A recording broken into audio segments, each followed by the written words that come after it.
tell us about your early start. How did you fall into the amazing world of online businesses?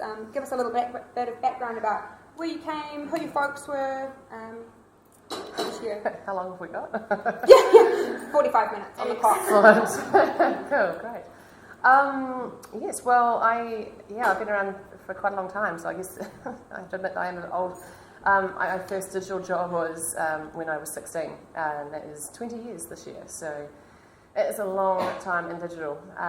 And I started off working for what is still a very successful company, Information Tools, as a data analyst, and I thought it was the fanciest title that ever existed. Let's be honest, it was data entry. And it basically involved downloading off a CompuServe. It took 3 hours to get emails down in the first place. So I completely remember pre-everything. And I went from there to a web development company, and again had a fancy title of project executive. Again, thought the executive was awesome. And I worked for Webmasters and helped develop the original Yellow Pages website and White Pages and Fletcher Building and a whole bunch of corporate websites. So I got a lot of experience in understanding how, I guess at that stage, just basic idea of a website worked. I mean, that's all it was at the internet at that stage. Sure. And when I was there, I had obviously a lot of exposure to statistics and how people were utilising the internet and how it was affecting various different groups of people. And one of the things that came across my desk was the impact it was having on the younger demographic and how they were utilising it as a community space to be social. And so it was there that I created the idea of indiegirl.co.nz, and that was back in 1999, if anyone can remember back that far. And we launched it 3 months later. Sure. Yeah. And was that, I understand you went over to, was it Sydney, and you started working a little bit in the marketing and online space. Was that pre-indiegirl or post? No, so you just fast forwarded 10 years. So. Oh, I take it back. I'm like, was that at 20? Okay. So how did the idea of indiegirl come about then, and what was the initial reception from the market? The idea came from that we saw that there was a huge gap in the communication market of interacting with young women. And at that stage, even the print magazines, there was nothing in New Zealand. They were Australian with a token page in them. Which ironically we're going back to now after 15 years of them having them here. And it was through that I got inspired by the idea of developing something that could be a space that women could feel really comfortable and could ask questions and create relationships with each other, all sorts of things, write and basically be an online magazine. And it was kind of, I guess, what happens when you're 20 and you come up with an idea. You do it. Sure. You make it happen. And I was pretty naive to a whole bunch of different things, but I was pretty brave, I guess, and gave it a crack. Yeah. The reception was phenomenal. When you're going around selling something that nobody else understood or had anything to do with, it was completely new. So it was really hard, but it was also kind of sexy because it was something new and different, and so people would want to talk to you about it. Sure. And we got a huge amount of PR coverage in the first few months, and nobody saw it as competitive at that stage, and so we got lots of support. Yeah, and I understand you undertook quite a lot of market testing, if you will. I understand there was a little bit of door-to-door recruitment for some focus groups. Research. Well, okay, that's true. Can you tell us a little bit about that and just how I know that particularly for some of the people looking at starting out their own business, that testing the market can be, some people just go in gung-ho, I've got a feeling that this is going to work. Whereas other people, and I imagine you're a smart cookie, so what kind of research did you do, and was it focus groups with your target market, or was it focus groups around, okay, who's going to back this? Can you just talk us through your kind of market testing, if you will? I can tell you what I remember. That would be just as good. It's been 15 years, and I had someone come up to me recently, which I think is where you might have got this from one of the articles, walked up to me and she said, I remember you came around the neighbourhood and you knocked on the doors and you asked if we had any teenage girls that lived there. I think that must have sounded really dodgy. Yeah, which is when we want to make that clarification between New Zealand girl and indiegirl very clear. Exactly. And I guess it would have been quite cute as well, this young kid saying, oh, have you got any teenage girls that I can talk to? And I had this vision of what I wanted to create, and so I think I kind of remember I brought them together and asked them lots of questions, and it's interesting because my gut instinct is very attuned to consumer insights. It's what I am. So when I grow up, I'd like to be a strategist, and I love writing, and it's kind of where my passion is. And so it was kind of a natural instinct. I wasn't even taught any of that stuff. When I left school at 16, I'd never been to university. It's all just, stuff that I innately feel. Sure. But what I innately felt at that point was to ask questions. And even if I look at the way I develop businesses today, it's very much about being insights-led and asking questions, lots and lots of questions, in order to get a really good understanding as to what people want and why they need it and how they need it and how you can be of benefit. So even when I had no idea about that, I knew that was the right thing to do. Sure. Can you just touch on that a little bit about dropping out of school? I mean, it's quite fabled, those massively successful entrepreneurs dropping out of school. Firstly, what led that to happen? And then also, would you recommend that to other people? Do you think that in this age of startups and backroom deals, do you think that there is formal qualifications that are geared towards people being ready for that? Like, is a commerce degree useful, or do you think that it is about being on the ground and especially at a young age, I can imagine being a young woman in that environment can't have been easy. This is so going to be taken out of context and then tweeted. I know you're going to be the one tweeting it, so you can this is going to be how to guess me. Philip has already written it. Oh God, you're not at AUT anymore. The background is I am innately a geek. I've always been one, so it wasn't that I didn't do well at school. I was very sick. I had glandular fever for a year, and I didn't like being held back in anything, still don't today. And the idea of having to repeat the year sounded kind of pretty much like crap, really. So I wasn't going to do that. During the end of being sick, it was the school holidays, and I started working for what was then National Insurance and telemarketing, insurance to old people, on the phone, cold calling, and discovered I actually could do that. And won their best salesperson for the rest of that summer. And then I realised I was earning $14 an hour. I was pretty excited by that. And that I didn't really want to go back. Sure. So, despite having a massive fight with my mum about it, she sort of said, if you get a job and you can do it quickly and you can see where you can go, then maybe you can go back to university later. I can live with that. And so that was kind of the plan. Just didn't really work out that way. In terms of what I'd recommend, I've got 3 girls, and education's everything. So I'm aware I'm a really lucky character, that I inherited some skill sets from my dad that I'm very fortunate to have. And one of them is I like talking. So that means you can pretty much get yourself in and out of a whole lot of situations. Yeah. Lots of in situations as well as out of, I like to point out. And not everybody can do that. So I'm very, very lucky. I think square peg, round hole, I'm not sure I would have suited university as well. I tried it for a while when it was AIT. After I'd started at Information Tools, about a year or so later, I went from there and started a programming degree because I liked computers. Wow. It sounded like such a daft thing, but at the time it was pretty much the only way in which you could really get into that environment. And I gravitated to people at the back of the room that weren't really taking much notice of the zeros and ones, which seemed extremely boring. So, I'm a big fan of information, and information is knowledge, and knowledge is power. The bit that I'm a little bit concerned you might tweet out of context is my fear for the university structures that exist today in our country don't accommodate a lot of entrepreneurship and don't accommodate a lot of different styles and ways of thinking and learning. I'm happy to be proven wrong on that in lots of ways, but I think it provides lots of great things for people with discipline and structure, but I also get a lot of very lazy individuals that come across my front door, and Hannah's not one of them. She was amazing. I was patting her on the back. So do you think that there could perhaps be space for a kind of startup-focused diploma or degree? I think it's teaching it earlier on. I do a lot of speaking at schools as well, and I'm all about get out there and get experience as early as you possibly can. Get over that you're not going to get paid, because you know what? You've all got to do it at some point. Go and get as much experience as you want. Knock on doors and tell people that you're going to be the best coffee maker, you're going to be the best organiser, or whatever it is that I think they need right now to get in that front door.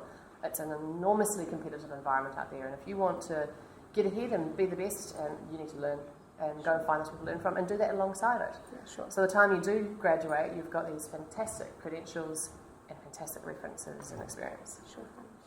So you're 21 and you started indiegirl. 21, is that right? 21, was I? 21 now. Yeah, right, 29. Early 20s. Yeah, early 20s. So can you tell us a little bit about how that really got off the ground? I understand you did a bunch of advertising, so ZM, buses. Can you also talk us a little bit through around how you attracted some of that investment, which I'm sure some people here will be interested in? Did it come to you? Did you go out there and seek it? What kind of grants were you applying for? And how has that affected how you roll out your other businesses since then? There's so many questions in there. there. A lot of questions. I'm sorry, I'm a talker. I might talk and then stop. Talk to us about the start of your so which we and how you found the funding for that initially. Okay, and stop. We'll start.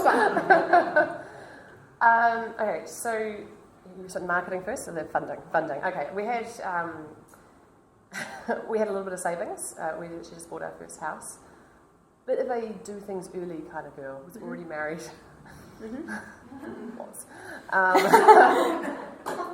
couple of times. It's okay, hold the thing. We had a house, had a dog, all the rest of it, and came up with this idea. We had some savings and wanted to go and throw it all against the wall and see if it would stick. And so part of it was convincing Mum and Dad to support us from if it all goes peak-tom, how are we going to cope? Will you allow us to come sleep on your couch, and can you please feed us maybe a few nights a week? Sure. So, early contingency planning. Early contingency planning, yeah. So they were like, okay, good, excellent start. And so we funded it ourselves for the first year. The site was created in Dreamweaver and FTP'd on to host every day. So there was no database to it at that point. We employed a designer and she created things, and that's how it went up. At that stage, nobody knew the difference. They didn't care. Sure, we would have collected a database file. It would have just been an email being sent, and we would have just put it into a spreadsheet of some description.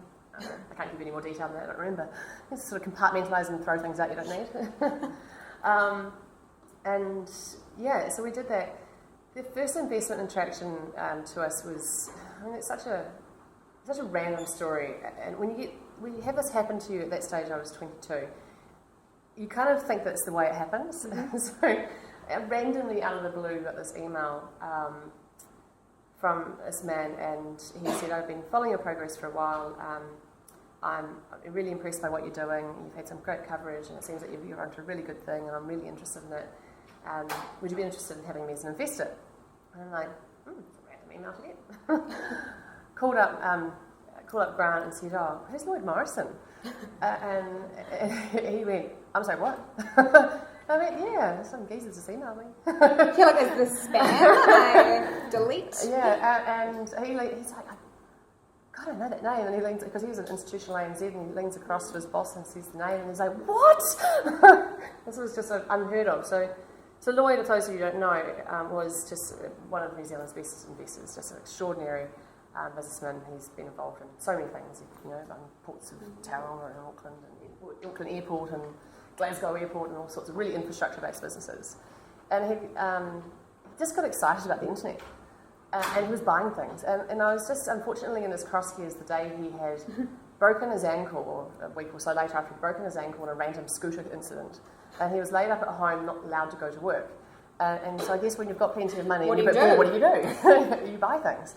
It was before online shopping, so it was kind of... Yeah, I'm thinking your online shop. He was buying his own versions. And so I rang him and went, yeah, it sounds interesting. Like, I've organised tickets for you at the airport. Just fly down to Wellington tomorrow, would you?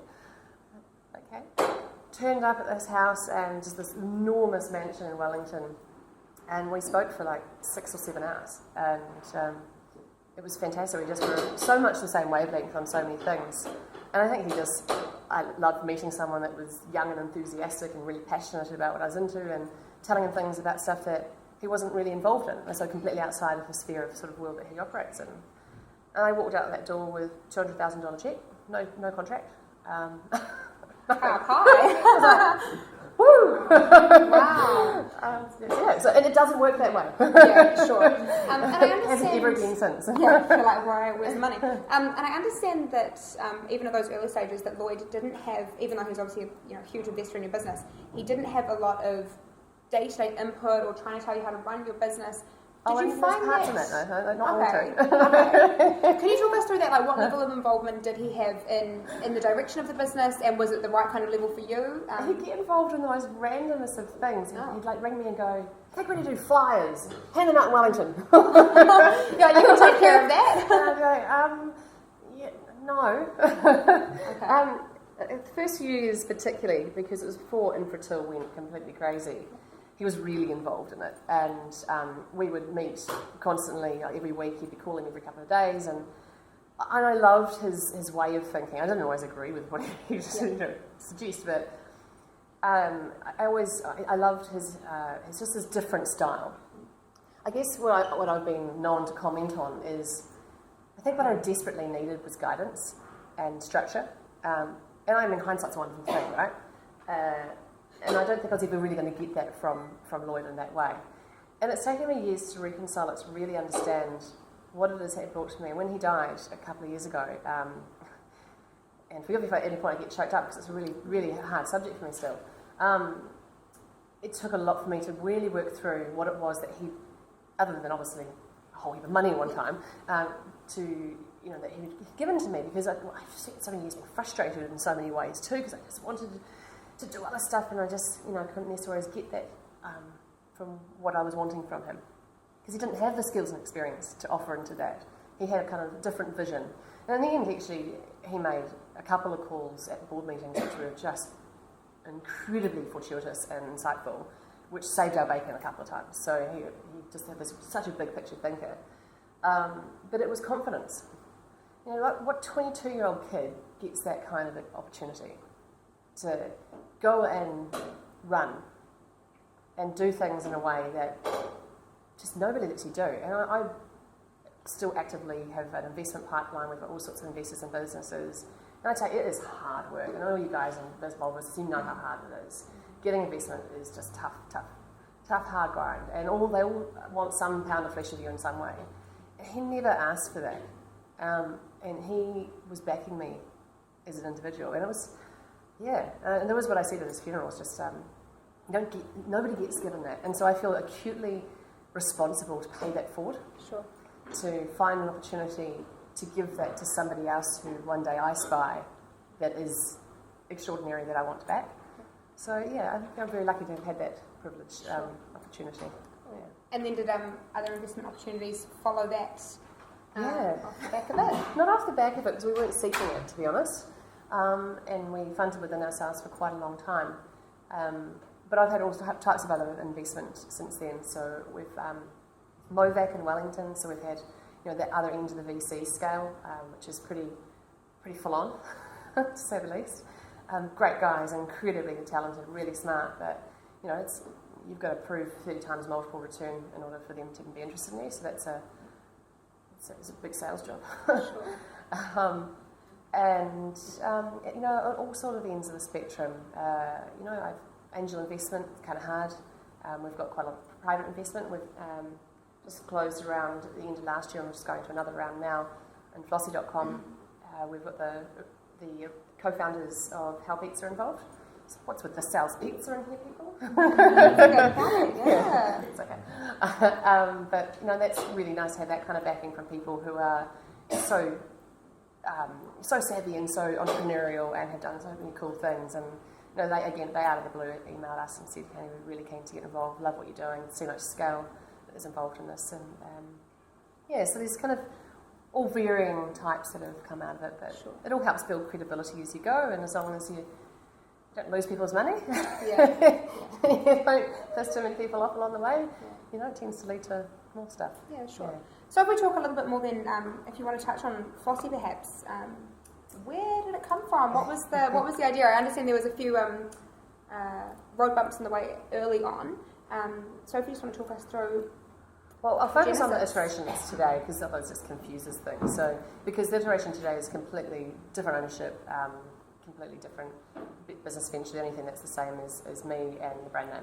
Yeah. On the back of Flossy Media Group, which we ended up doing a merger with somebody else in Australia and diversifying the interest back out of that, and I ended up retaining the Flossy.com brand. And then, quite a few years later, research came past my desk, so on the indiegirl business, huge community and a whole bunch of data comes past my desk every single day about something.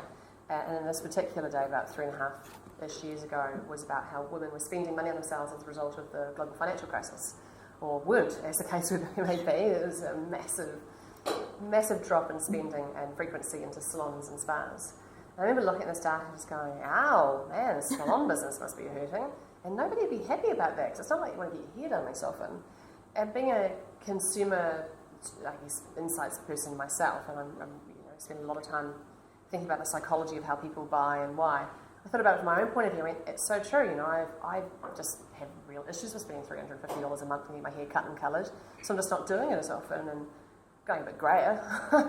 It's getting longer.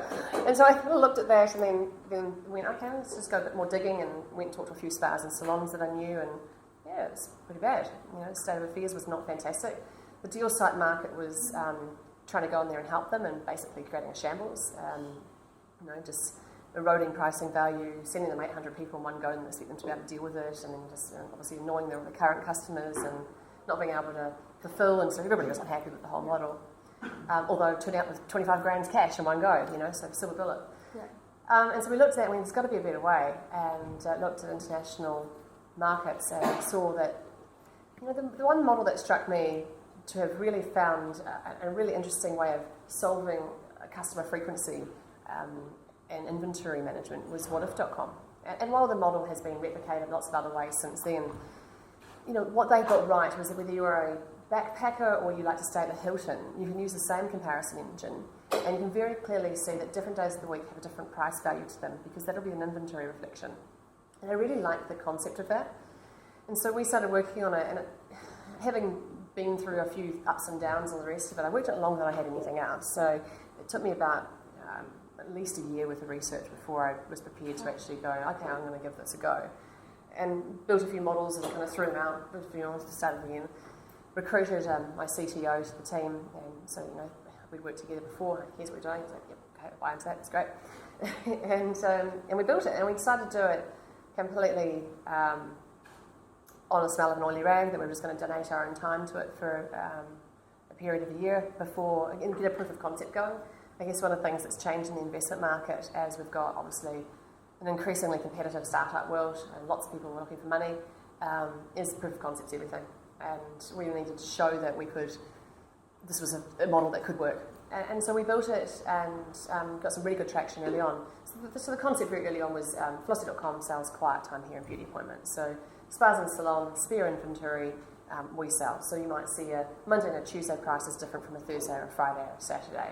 So instead of trying to do what a deal site does and just send as many people through the funnel as possible, we try to sell individual appointments into individual time slots that are currently going spare.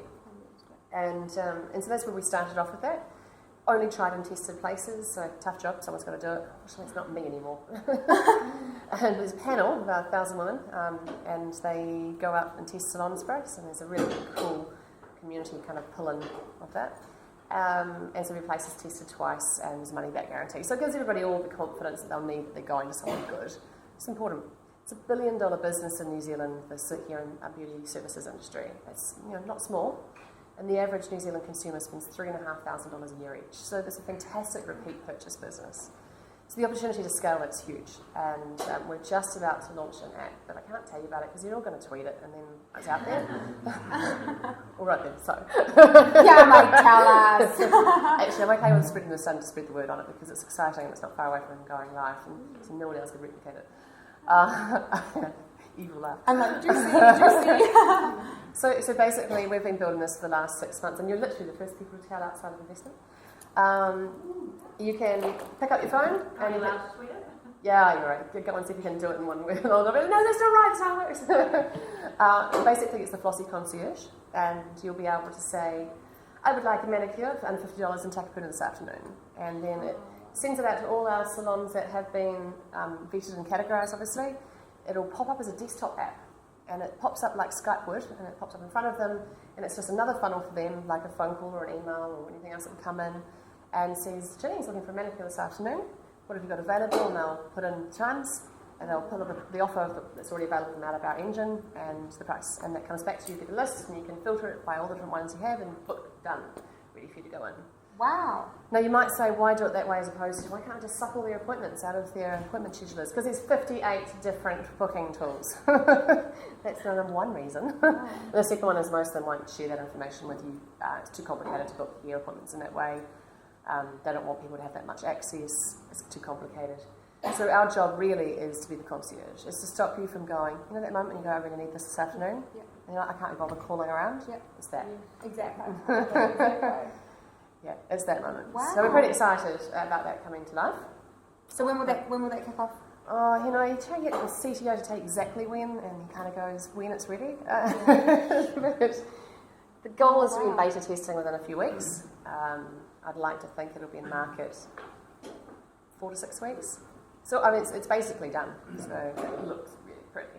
And will that just be a kind of value add for your existing Flossy members, or will it be you have to sign up to an additional service? No, you sign on with your current Flossy membership. It is very separate to the current site, so that we'll be very clear in communication that what you buy on the site and what you buy on the app are different propositions. But it's a bit of a proof of concept, because if that works well, we'll bring that across into the site. And I suspect my gut feel is it will overtake what we're doing on the site. Really? Mm. And are you prepared for that to happen? Would you feel like, my baby, it's gone? Oh, God, no. No, okay. No, I don't get attached. Yeah. Will it make money? Yes. Excellent. Wow. Well, thank you for sharing that with us. I've been getting I get the Flossy emails, and they're saying, we need more panelists, we need more tests, we've got something big in the works. And I'm thinking, what is it?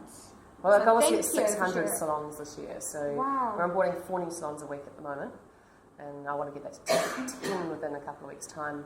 Yeah, so. How much do you think of that as about the culture that you've created around Flossy?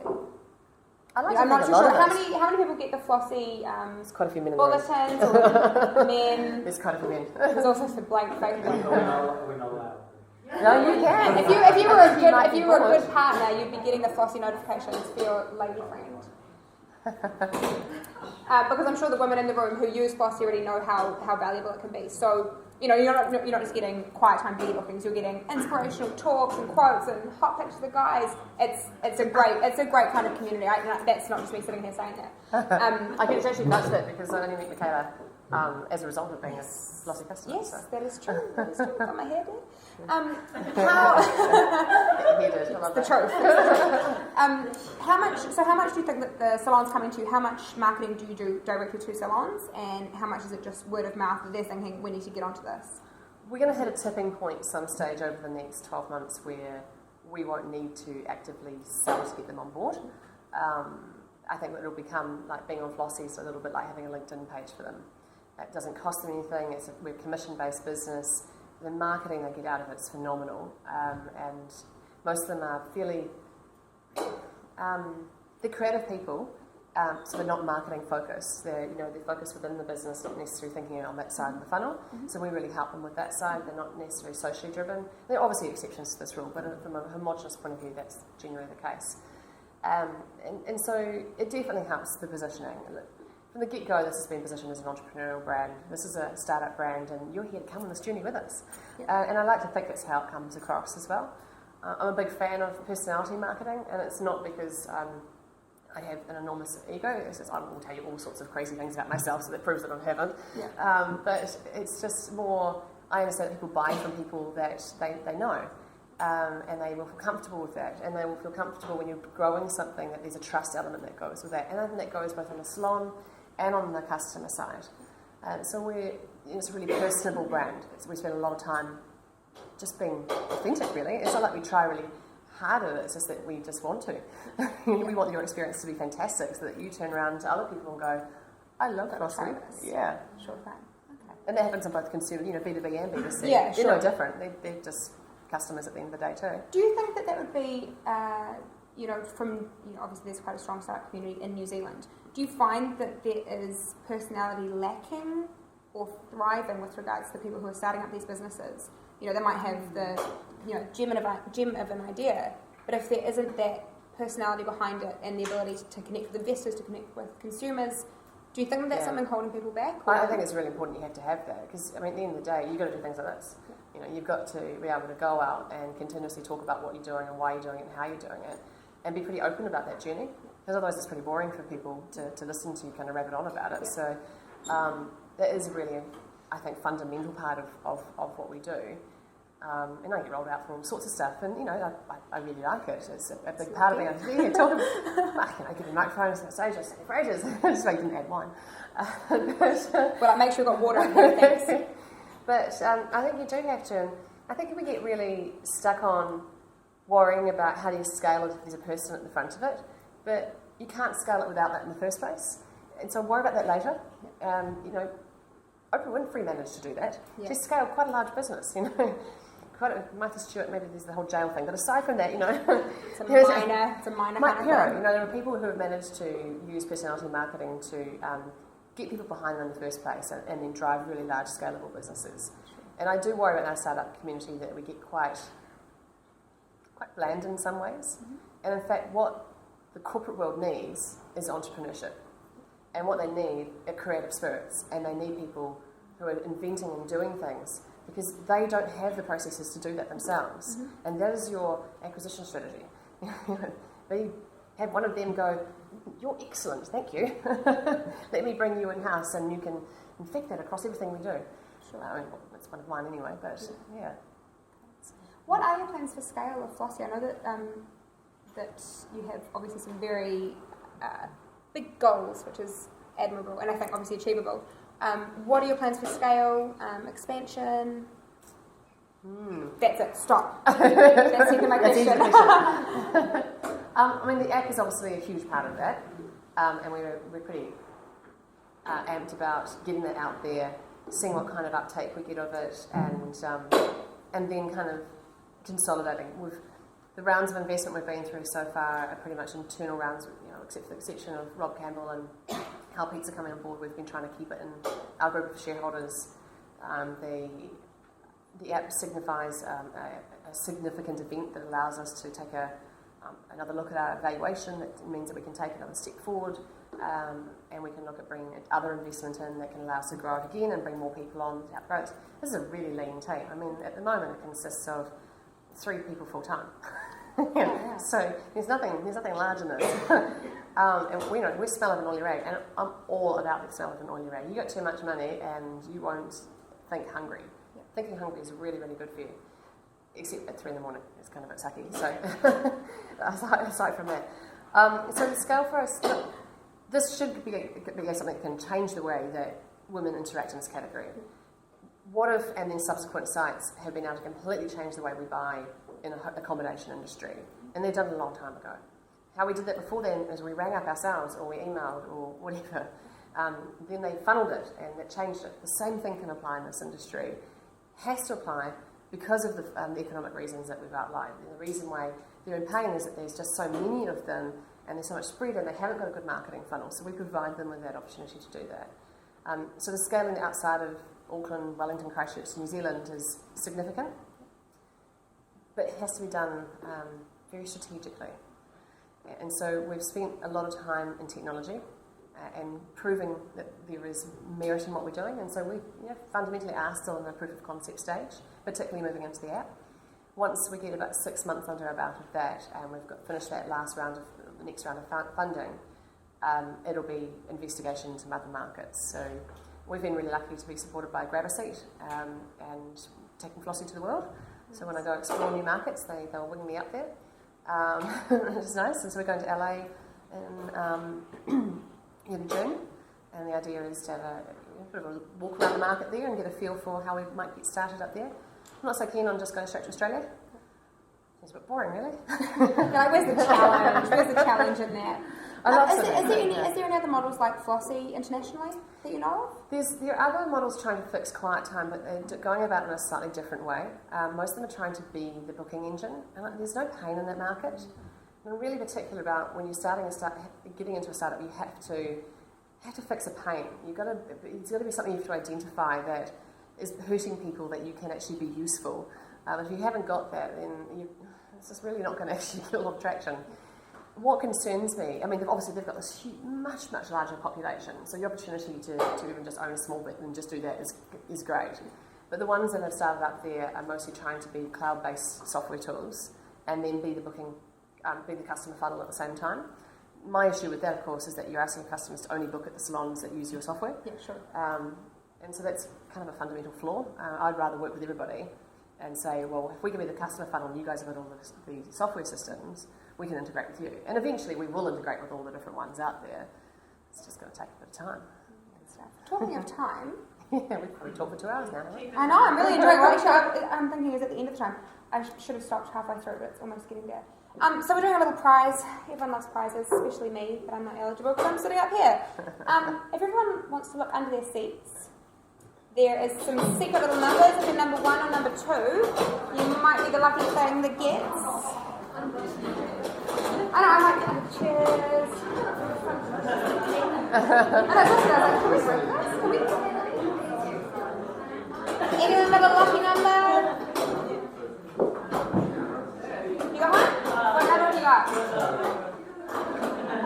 $50 bar tab to spend at Jenene's bar at your leisure. I'm sure you'll come in for some business deals.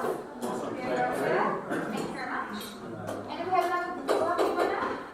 Woo! Oh, actually, I'm going to repeat that. 6-month casual membership to generate a few. You can enjoy all the perks. I'm sure the girls can put you out with the details afterwards. Your friend over here might want to do a swap, $50 bar tab, 6-month membership. Okay. Where were we? Was that the halfway point, was it? No, it wasn't. So. Got excited about the prizes now.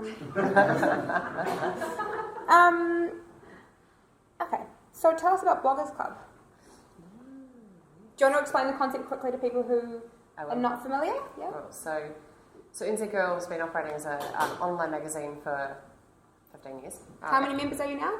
110,000. 110,000. And is it or is it not the largest online magazine in New Zealand? Well, somebody else is going to try and tell me they've got bigger numbers. Yeah. I don't know. I don't go out and make calls like that because it always bites in the ass. Let's say one of the largest. So we've been going for a long time, and about 4 years ago we recognised that obviously the trend into user-generated content was pretty significant, and that particularly in our audience, which was 18 to 35-year-old-ish females, that was really obvious that was a huge trend for them.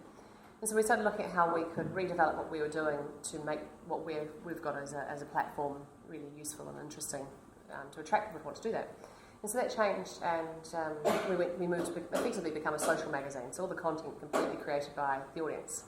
And within that we developed a couple of really key things. One was a template-driven platform that enabled them to create really beautiful-looking content.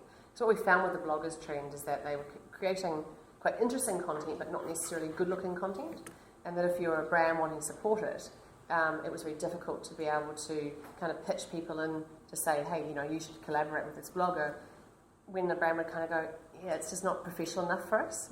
So, and I think that's completely fair because, the WordPress and Blogspot tools and all the rest of it, they still require you to have a fair amount of sort of tech knowledge in order to be able to make it look good. So we developed a platform that would be really easy to be able to use our various templates to create really beautiful looking content, really simply. I mean, you can literally teach you now how to do it. So we did that, and the second thing that we provide them was with visibility. Again, lots of bloggers out there with kind of cool content, but not necessarily a lot of audience. So we've got a big audience, so how about we do a quid pro quo, we'll give you some publicity and you can get an audience. And then what happened with that is it kind of became a bit of a beast in itself. So we created an internal bloggers club where our curator, Joe, because we moved from having an editor to a curator, was able to provide an environment and a community for the bloggers to kind of learn more about different subjects, and it might be from, I don't know, like tomorrow night's one's about managing your tax, all sorts of like various Facebook social rules, or how to get better traction in various markets. There's a whole lot of different things, and they come together on a monthly basis and have these sessions, and it works really well. And there's prizes and various badges that can be earned for bloggers of the month and all the rest of it. And that's been evolving quite a lot over the last few years, and we made an internal commitment that we would not write any of our own content any longer, that we would get all the paid writing opportunities to be done by the bloggers and they would get paid for it. So really creating a paid structure within there. And then what we realised that there was a much greater opportunity in the content marketing services business, and I won't go on about this subject because it's one of my favourite ones. We would be here all night. But I think basically the advertising industry is a little bit stuffed. Just one way of putting it. And the opportunity to create engaging conversations is where it needs to be. And obviously what we've seen over the last few years is brands investing heavily in social media, create these enormous beasts and then not be able to feed the beast. And particularly as we see algorithms change from Facebook and organic reach is completely stuffed now, you need more people to be talking about you. Sure. And so what we've developed was the bloggersclub.com, and we've taken it out of NZ Girl and into its own platform. All the content creation tools have been taken out of NZ Girl and put into this environment, which hopefully goes live tomorrow. It's been the world's longest development because we keep changing things and adding stuff. Get over excited, go, we should put this in it. We're supposed to have it in November. Oh, wow. It's taken a bit longer. Sure. These lovely good ladies, things take time. These lovely ladies in the front of some of our bloggers, and I'm sure they've heard this for months from us now. It's coming. Yeah. So effectively, Bloggers Club becomes the content creation platform, and NZ Girl's one of the amplification platforms. So when you create a piece of content, you can come in and you can do that, and then you can say, I want it to go off onto NZ Girl, I want it to go to social media, I want it to go to my own blog, or I want to put it into other environments. So we've added the Style Insider as one of them. We'll be adding other websites and other publications. And there's less of a competitive side of that then with NZ Girl, of keeping it into a neutral territory. Sure. It has a talent management, so Bloggers Club is a directory. You'll be able to look through everybody's profiles and be able to see what they do, what sort of followings they have, what kind of content they write. As the brand, as a client. Anyone can come and look at it. Okay. Yeah, it's completely open and available. But the idea being that brands can obviously filter through that and say, hey, I'd like to be able to develop a relationship with Sophie or with Hannah or whatever else, and we would match people up. Sure. The services of Bloggers Club has evolved quite a lot though, and the girls run a team now it's focused on digital strategy, understanding the female consumer, because we've got this massive insights engine, developing concepts for creative content, and then managing the bloggers to develop that content, sure. Measuring it and seeing it through. Sure. Thankfully, we have a team of people that do that. So. Feel like I just turn to the talks. Okay, so my first question would be, where do I sign up? And my second question would be, what's the take-up been like? It's been amazing. So we officially have 400 bloggers on the books. Yep. We've got 65 we work with really closely. Yep. And we've just signed 8 very high-profile ones in the last few weeks. Good stuff. And how about on the brand? So that's exciting. That's going to grow a lot. Yep. Brands, what we're trying to move away from now is being at the mercy of advertising agencies' whim, and move towards partnership relationships for ongoing. And we actually made a couple of big calls recently to consolidate that. One is we don't charge for display advertising. We give it away for free. There's no value in banner ads. So we like to be a little bit disruptive now and then. And so that's been really good. So really, really good high-profile brands. Because we've been around for a long time, we have really solid brand relationships, and that's really probably one of our key point of differences to anything else in the market that tries to kind of pull bloggers together, is that we have the relationships to back that up, to ensure they do get money that comes through the door. By the end of this year, our anticipation is that we'll have a blogger budget per month of about $100,000. That's a lot of money, and that means a lot of people will be able to make a full-time living out of blogging. And as much as grief is given by the odd journalist about how how very dare you, actually I think it's really good for the entire industry, because our entire emphasis is on content and getting people to value content again, and putting the emphasis back into that. And I guess as you put so much emphasis on where are people's pain points, and if you're fixing a pain point for brands, and you're fixing a pain point for people who are going to be writing all this stuff, amazing content, but don't necessarily have an audience. It's kind of or have an audience but aren't getting paid. Sure. So, and which is more the case for kind of the 65 and our high-profile ones. They've all got great audiences and great followings, but no money in it. They're not getting paid in any way, and it's not because we're not. We're trying to bring everything to the table we can for them, and we hook them up, and we get them to events, and we get them great profile, and now we're starting to see money come through for them as well, and it's really nice to be able to see people who are really passionate about content be able to do it full time. I ran into one of New Zealand's most well-known bloggers the other day, who's not currently with us. I'm hoping that he'll come on board with us. and he's working at Country Road. I'm like, what a waste, you are such an extraordinary blogger, you should be doing this full time. Yeah.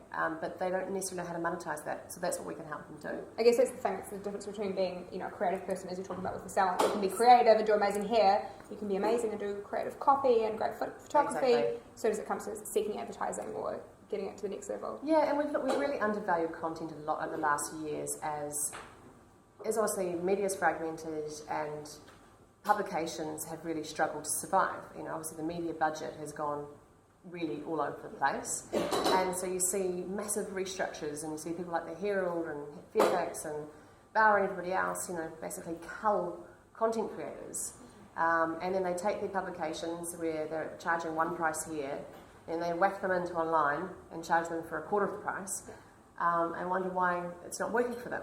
And there's not a lot of thought going into how do we actually create the same, the outcome of having have a content relationship with an audience, but not necessarily doing it in that manner. And I just think we're a really interesting space. I think the next few years are going to be fascinating for content, and I'm excited. That's exciting. So where to next for indiegirl, for Flossy, and for Bloggers Club? Where to next? Isn't that enough?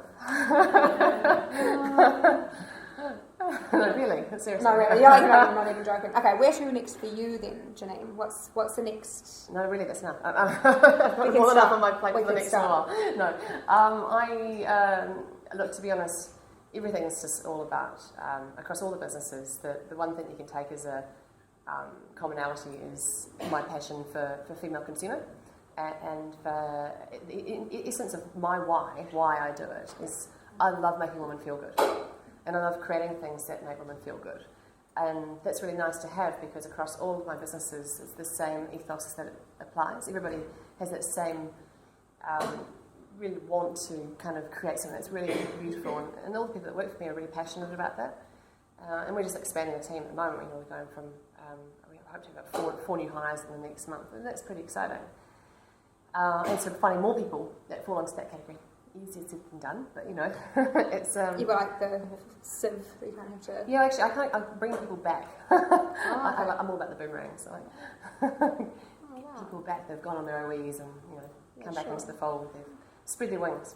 And so I think really the focus for the next 2 years for me is going to be just fine-tuning the tools, making them bigger and better and smarter, evolution really more than anything else, and making some noise around that. Nice. Yeah. Okay. And then I'll ask one more question. It won't be about where to next. What would be the kind of secret ingredient that has seen you through? So for the past 20 years you've been in digital at a time where some people are just starting to catch up now really. What would be the one ingredient, the secret herb and spice that you think has seen you through more than anything? One? Top three. 5? You're like playing 50 and then I send it to you? I'll just give you a bunch. Give me a couple. The top things that you think have really seen you through and that you would try to impart on our gorgeous audience today. It's always a good question to ask somebody else about me as opposed to me, because I think Belinda would probably sum this up better. I'd say tenacity is probably right up there. I'm pretty... what's the right word for it? It's not necessarily... I mean, relentless is definitely one of them, but it's more... what's the word when you kind of... something... kind of... Oh, God. No, well, yeah. Well, actually, not always. Mostly. Resilient is the word I'm probably looking for. I'm kind of a little bit like Teflon in some ways. What, like nothing sticks? more like I don't let the best way to describe it. I honestly think that the state of digital today is worse than it was 15 years ago. That's a really, really big call, because we're so much more advanced, right? And so many more things available to us. But our consumer market and our commercial market are completely at odds with each other. And because, and I'm thinking about it from a publisher point of view at this particular moment, but the investment market's not much better. There's this disconnect going on as a result of being so much all the time, and running so fast that your traditional people aren't keeping up, and they're putting their head in the sand. I don't know why I missed my voice, probably just way too much talking. So what happens at that stage is that people stop, and the commercial market stays here, and the consumer market keeps going. And that's going to be really, really frustrating. And I don't know if any of you guys read some of the stuff that I publish on Stock Press, but pretty candid about it too. And I think it's a really hard market for people. So tenacity and resilience are really important. And they're not necessarily a sign of what you're doing being wrong or not being in the right direction. It's just going to take a bit longer than you anticipated.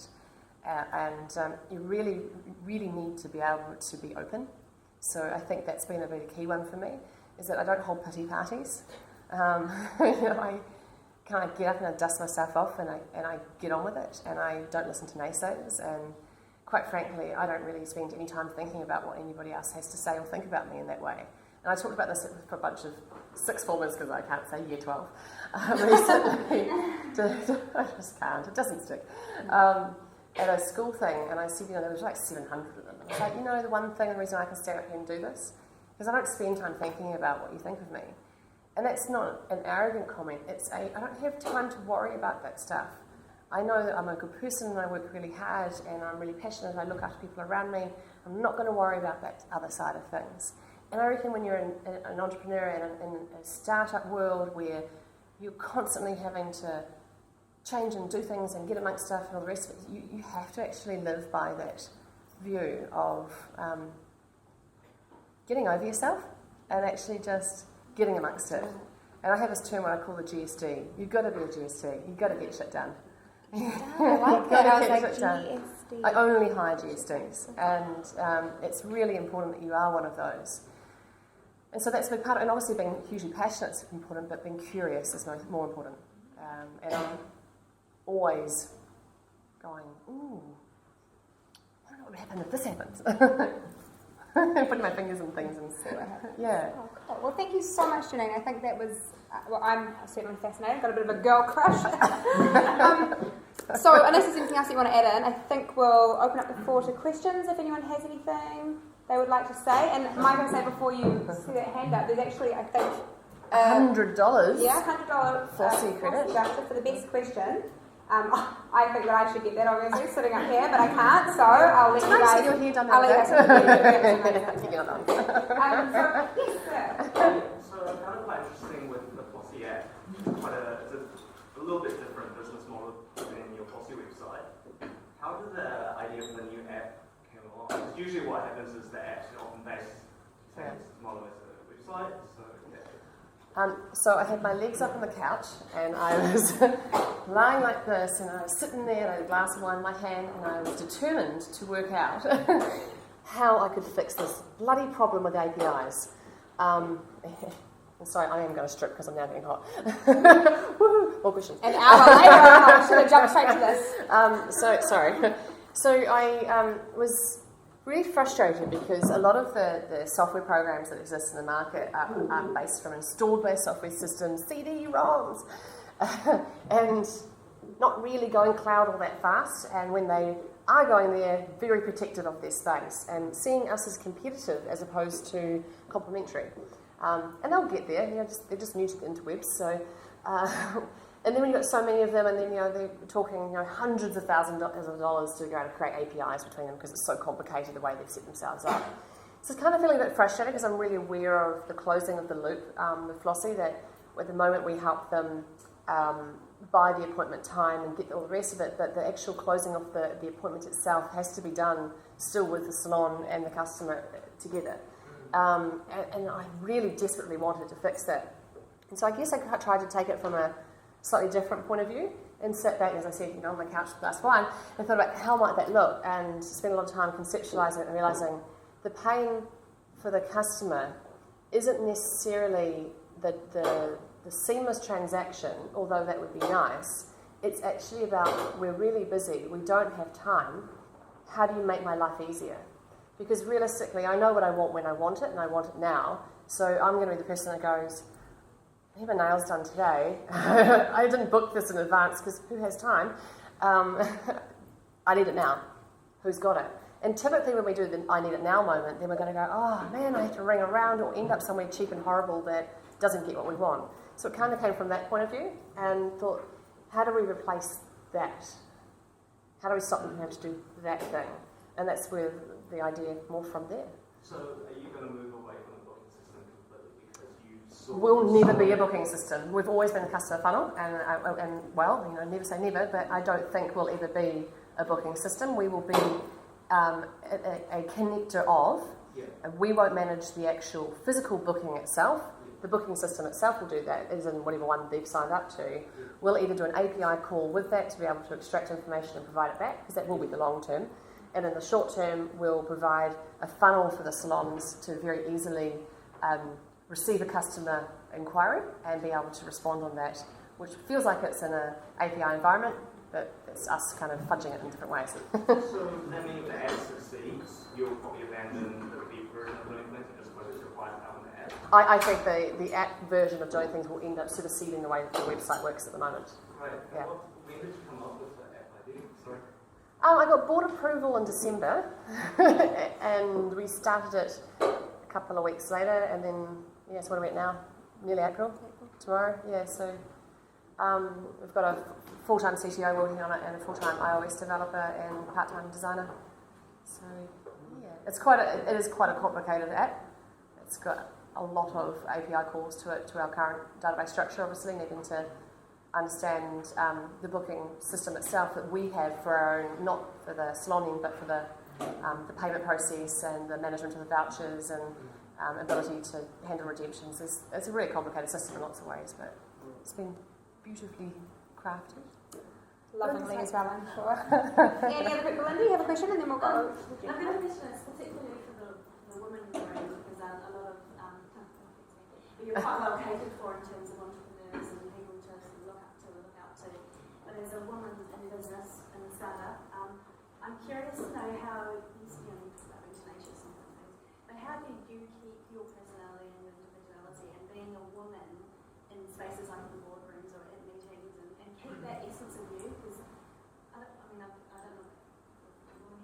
I don't want to put myself into I should be corporate and I should do this. And how did you let yourself show through and retain professionalism and get your goals and stuff like that? Just for the record, B, if I ever see you change like that, I'm unfriending you on Facebook and I'm going to stop following you on Twitter. You have to turn up with the pink socks and the pink bra because that's what you bring. That's why I'm all about the orange jacket. You've got to bring personality to the table. We've got enough women out there dressing in corporate suits to try and behave like men. We don't need that. It's not what we need. Femininity in businesses, I think, are a fantastic trait that should be embraced. And it's a really interesting one. And don't get me wrong, it has its challenges. I can tell you, trying to raise investment for something that sells Brazilians is a really fascinating thing, because I've been asked some pretty daft freaking questions, I have to say. And you sort of sit there and I kind of go, you know what, let's get this another way. Let's talk about widgets. Yeah. We've got $1 billion widget market, and they're $3,500 per widget, per customer's been bought in widgets per year, and they're buying average on one a week. People are like, yes. Now can we talk? Oh, okay, cool. It's like, that's one of my issues with the investment market, is it tends to be very, no offence guys, because I'm sure none of you fall into this category, but the investment market tends to be quite old school. And this is where the disconnect is, and it's a nice opportunity to kind of run from that. They tend to be people who've done well out of their own business or out of corporate, more often than not out of corporate, and they've got a little bit of play money, and they're quite happy to go along and get a little bit inspired, and so they join something like Ice Angels, and they all sign up to it. And to be honest, they don't bring. Please don't tweet this. But not just Ice Angels. It's a general phenomenon issue with investment, is that they don't tend to get outside of the square. They don't tend to necessarily understand things that are a little bit different, and especially if you come to the table a little bit different in general, it's quite hard for them. Then you add Brazilians and other things that they have no connection to. It's really, really difficult for them to do. I'm just unapologetic about it, to be honest, and I think we find that it helps you just weed out and find the right people. Like the guys from How Pizza, Stuart and Helena, absolutely amazing. And I mean, I thought I had some pretty cool marketing stories over the years, because we've broken a few rules and done a few out there things. And Stuart's done like so many more. Hell, pizza had broken every rule that's ever been made. And we sat down, the first time we had dinner together, I just sat there like this going, wow. I was such a fangirl by the end of it. They're awesome. And I think you just eventually find the people that are right for you. But it's hard because it takes a while, and it can just be quite lonely sometimes too. So, yeah.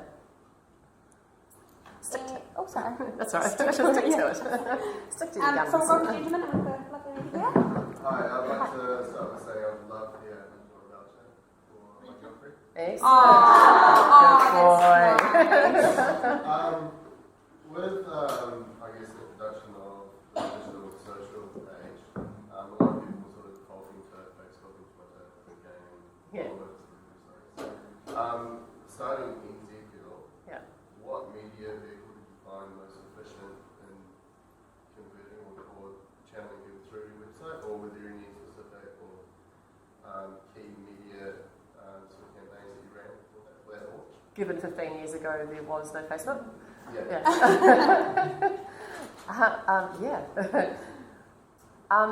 It's going to put into context just how long ago this was. Our advertising orders were received by fax machine. Yeah. No, really, they were. So it really was a long time ago. We launched the same year as Google. So, in fact, Yahoo was the no, it wasn't Yahoo. It was what was the Alta Vista was the preferred engine back then.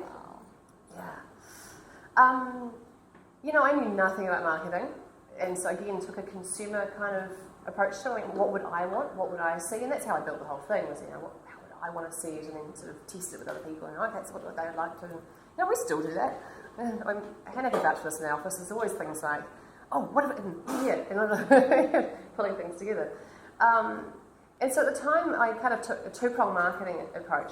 One is I needed to talk, have other people talking about it. So to me, it struck me that radio and online worked quite nicely together because they weren't either or. Like you could listen to the radio and go online at the same time. In fact, if we had radio, we could probably, if they're at the office, drive them into that. And I was, a big fan of online drives online, so that made sense to me.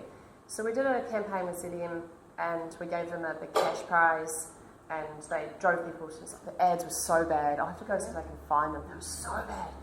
They're brilliantly bad. And so we built quite a big database out of that. I think about 15,000 came from that. And again, we were quite new and different, so when you're new and different, it makes it a little bit easier too. You're not kind of just one of the masses of things. You can kind of create a cult following or something different. We got a huge amount of PR. Like in the first week, we were on TV3 News, we were on Homes, we were on Nightline. It was amazing coverage because we had this story. Here was this young kid who's a girl doing something internet where internationally dot bomb hadn't happened at that stage. Everyone else is raising millions of dollars. Maybe she'll be next. So, we were able to do that. Then the second part of it was about the agencies. And so I had buses, actually there were two parts of the buses, inside and external. They had bus ads going along, and I chose them to go round the advertising agency routes, so you could choose where it would go. And then the internal bus ads were for the school kids, because we were a bit younger at that stage, so that they could read about indiegirl and read about the different sections when they were sitting on the bus on their way home from school. So it was pretty primitive, but it's not like I had, any other kind of engine that I could go to help drive people across. But it worked. Can you also tell us about what happened at the Big Day Out one year? Yeah. Oh, I dug deep with my research. I never made the connection between the two, and then I read the story today. Oh, really? Please Interesting. Well, thankfully others had.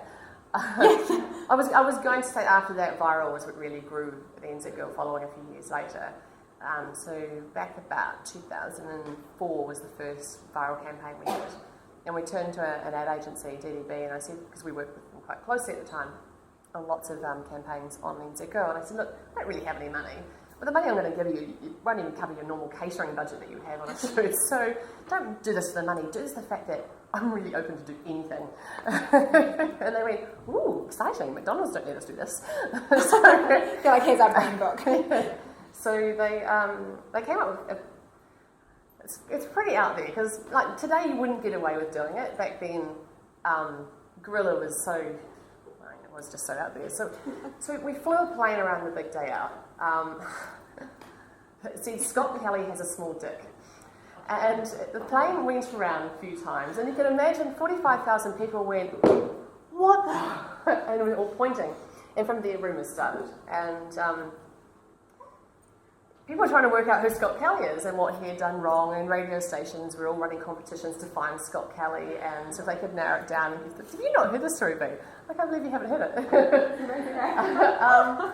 And then we waited about 2 days, and then released the little video with the secondary plane running behind it, and Don't Mess with NZ Girls. And the whole brand theme behind it was that we're here to protect our girls, you know, we'll look after them, and we'll help take the revenge on the boy, you don't need to do it.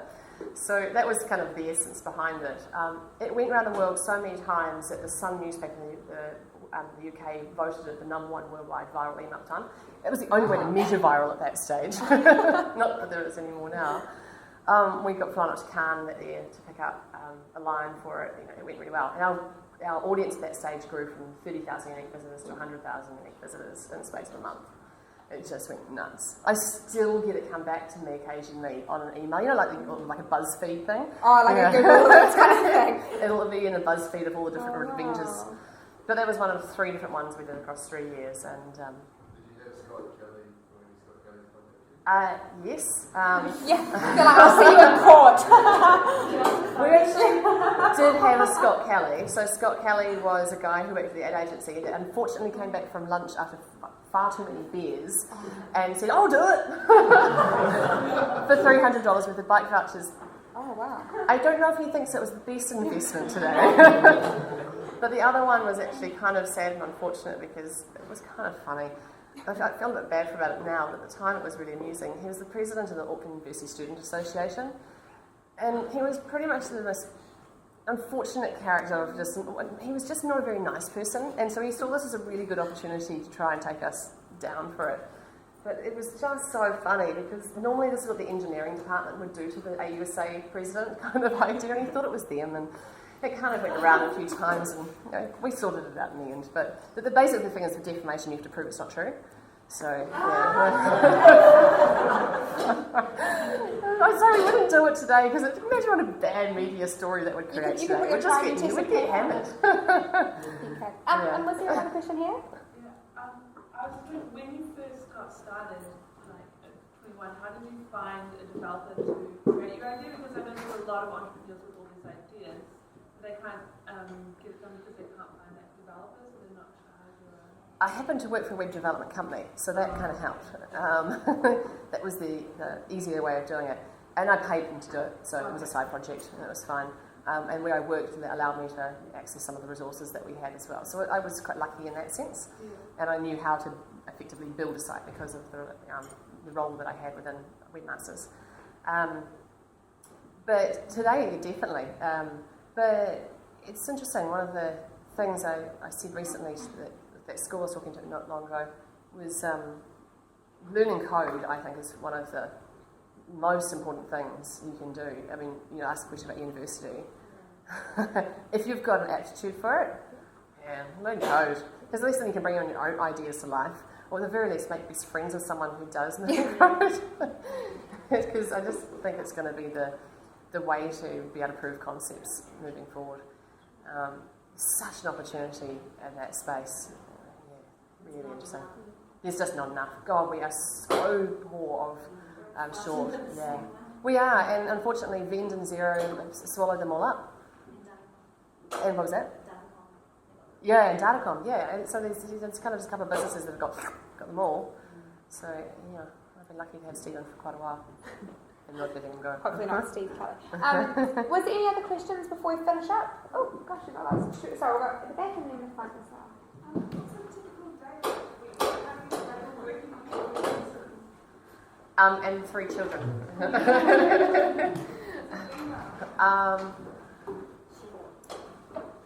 To be honest, I do a lot of exercise.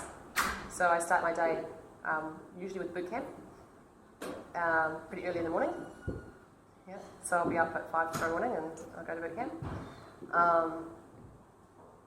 It's about the only consistent thing in my day. No, really. that's about the exception. I try not to be chained to my desk, but I also have to be because I spend a lot of time in communication stuff with Flossy. I try not to be in too many meetings because then I don't get enough thinking time to think about concepts and communication and how I can drive things. I'm a little bit all over the place at the moment because of trying to launch app and other things and hire people across different stuff and get investment in here and get this sorted out there and things happening everywhere. So I can't honestly tell you what a typical day looks like. There's a lot of emails, there's a lot of meetings. I usually work somewhere between 80 and 100 hours a week, but I work 7 days a week, so I'll break it up. So I'll work on a Sunday or have Saturday off. I am about balance, though. I know it doesn't sound like it, but so you're like, sleep, who needs no one else sleep? believes me, I don't believe either. Yeah, I sleep less than I used to. A taxi driver told me the other day they thought I was 39. I was like, oh, boo. That's a very specific age. He How do you think I look? He started off with 28, and I was like, oh, love you, but you're no, not quite. He's like 39. I'm like, oh, damn. Stop the car. It's not working for me. But it's a real balance. I'm trying to keep everything going all the time. And, you know, I'm a chick. I have hormones. Sorry, it's true. And sometimes it means that I don't balance it as well as I like. But then it comes back together and, you know, it works out. So typically it's just full on. But I refuse to play the busy game because we're all busy. I hate that answer to the question. How are you? Busy? You're like, yeah. I try to say busy and productive. And I'm like, oh, God. I just like go with just awesome, actually. Take that one. Yeah. And then we have another question up in front. You've obviously done really well with journey to where you are now. Up and down. Well, I was just going to ask you, what would be the biggest lesson that you've learned that you could actually tell your entrepreneurs? Again, just one.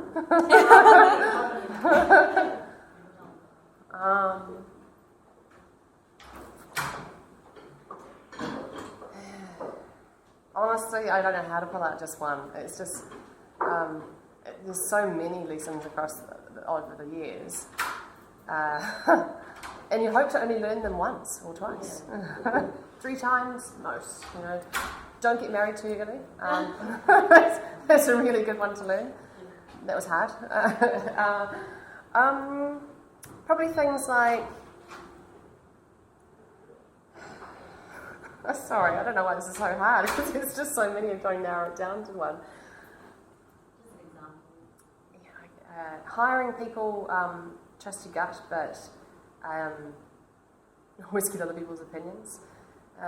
It's hard finding the right people in terms of, because people are really good at interviewing in all forms, but you know, they don't always stack up when they get into the job. Big fan of the 3-month trial. Investment money never goes as far as you think. You know, be more conservative than you probably ever thought you would be.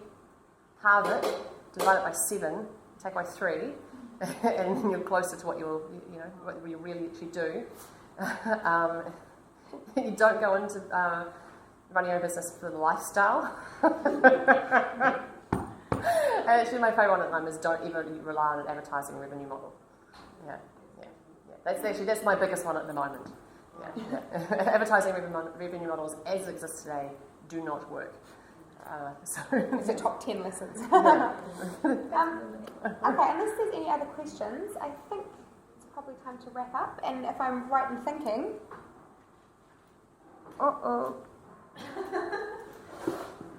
This is not something I want to drop on the floor. What I like. That's true. I think it's on my Twitter profile. So on behalf of everyone here, I think we can say it was, it's a lot of interesting lessons and stories and inspirational tips to take away from our talk this evening. I hope everyone's enjoyed it. Janene, thank you so much for coming to speak with us this evening. Thank you. There we go. Thank you everyone.